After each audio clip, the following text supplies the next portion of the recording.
daghan na nawadan og trabaho, mga nanirado na negosyo, at apoy mga na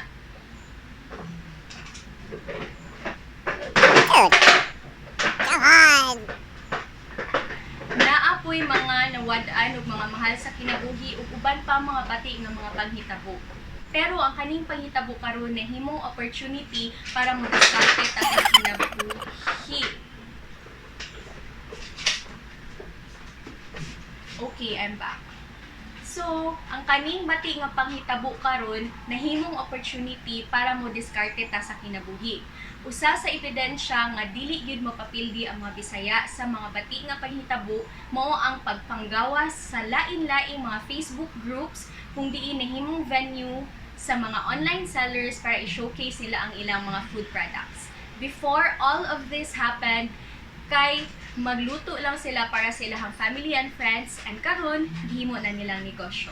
So kita, ganahan kita, and nagkinahanglan pud ta nga magkaporta karong panahon na. I will show you unsaon paghimo og super easy homemade ice cream na pwede ninyo inegosyo. So pwede ninyo ibaligya sa inyong mga silingan na amoy ref sa office, pwede sa ninyo ibaligya sa inyong office mates. So ang flavor na akong himuon na ice cream is ang avocado mango graham ice cream. Pero pwede rin mo makabuot sa toppings or flavors na inyong ganahan. Pwede mo mag cookies and cream, pwede mo mango grahams lang or avocado grahams lang, pwede sa walay grahams, mango lang, avocado ice cream lang, pwede chocolate cake, chocolate ice cream, pwede sa lain-lain na fruits, pwede ninyo kanina week, mo na flavor, next week, lain-lain na sad, kay para maganahan gid palit inyong mga silingan kay lain-lain of flavors. So, I will show you now unsaon paghimo sa super easy homemade avocado mango grahams ice cream. Ang ingredients natong kinahanglan kay mashed avocado, 4 ka-pack of grahams na crush into smaller pieces, and chopped mangoes. Also, all-purpose cream na gi-chill overnight, and condensada na gi-chill overnight. And then, ang equipments na itong is ang electric hand mixer. Mas mayo if metal bowl ang gamiton, pero wala ko ana, so kanina lang sa. And ice cream cups or salad cups. Ang una na itong buhaton kay ibutang ang cream, dapat naka-chill na siya overnight para dili siya liquidy, mura creamy siya o texture. I-beat siya for 8 to 10 minutes ang pinakataas na power.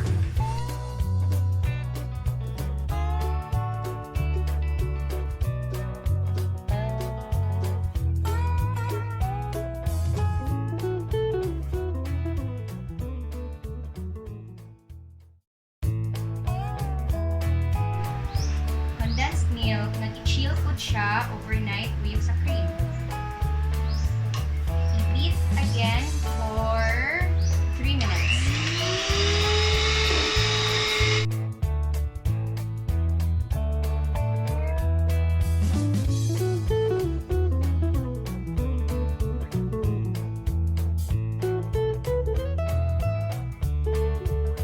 I forgot to mention kay mga beshies na ang recipe good is 2 ka cream and 1 ka can sa condensed milk. But since 1 ra ka cream ang naa sa balay, so half lang sa condensed ang akong gigamit.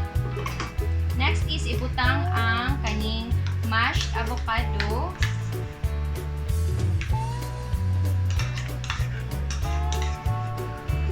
Mag-beat na sa ta until well mixed, mga about 1 minute.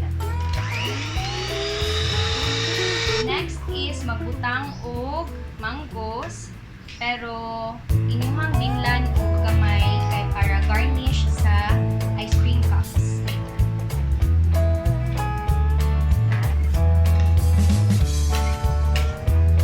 And graham sad, again, imo sa siyang binglan kay para sa garnish.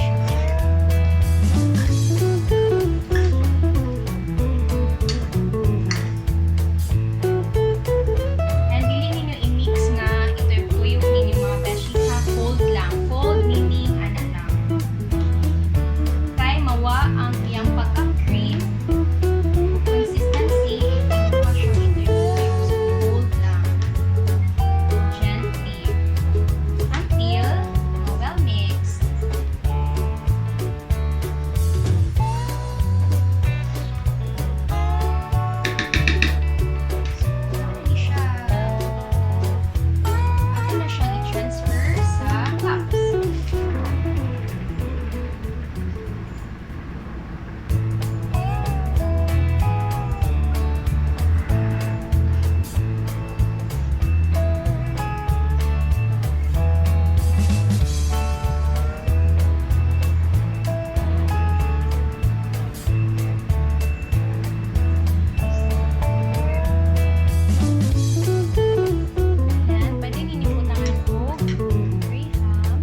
Dali ra gyud ta na human kay super easy ra gyud himuon ang kani nga homemade ice cream. If dili mo ganahan inegosyo, pwede ra ninyo ibutang og mas dako nga container, i-toppings na ninyo sa babaw sa ice cream para nindot tan-awon, pero pwede ra gyud na wala. Ibutang ang ice cream sa freezer for 6 hours or overnight para mugahi before ninyo ibaligya or e-enjoy sa family and friends. Magtiwas akong butang sa ice cream sa mga containers, beshi. Dinhi na lang sa kukutob. See you next week. Bye!